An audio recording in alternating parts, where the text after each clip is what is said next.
రాష్ట్ర ప్రభుత్వం ఎంతో ప్రతిష్టాత్మకంగా తీసుకొని నిర్మించబోతున్న రీజనల్ రింగ్ రోడ్డును మరియు అదేవిధంగా ఔటర్ రింగ్ రోడ్డును కలిపేందుకు ప్రతిపాదించిన గ్రీన్‌ఫీల్డ్ రోడ్లకు నిర్మాణానికి సంబంధించిన ప్రపోజల్స్ రెడీ అయ్యాయని మనకు తెలుస్తుంది.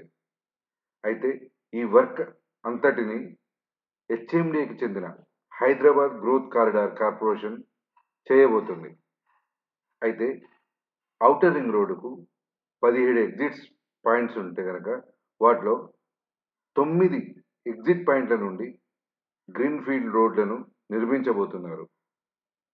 అయితే వీటిలో ఎగ్జిట్ నెంబర్ 13 నుండి 4థ్ సిటీ మీదుగా కుంగరకుర్దు నుండి కుంగరకలాన్, మీర్ఖాన్‌పేట వరకు 18 కిలోమీటర్ల రోడ్డును, అదేవిధంగా ముచ్చెర్ల, కురుమిద్ద, ముద్విన్, ఆమన్గల్ మీదుగా ఆకుతోటపల్లి వరకు ట్రిపుల్ ఆర్‌ను కలుపుతూ ఈ రేడియల్ రోడ్లను నిర్మించబోతున్నారు.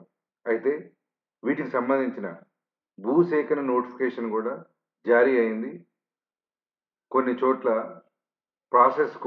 భూసేకరణకు సంబంధించిన ప్రాసెస్ కూడా స్టార్ట్ అవుతుందని మనకు తెలుస్తుంది. గ్రీన్‌ఫీల్డ్ రోడ్లు గనక కన్‌స్ట్రక్షన్ పూర్తయితే రియల్ ఎస్టేట్‌కి సంబంధించి చాలా గేమ్ చేంజర్‌గా మారే అవకాశం ఉంటుంది.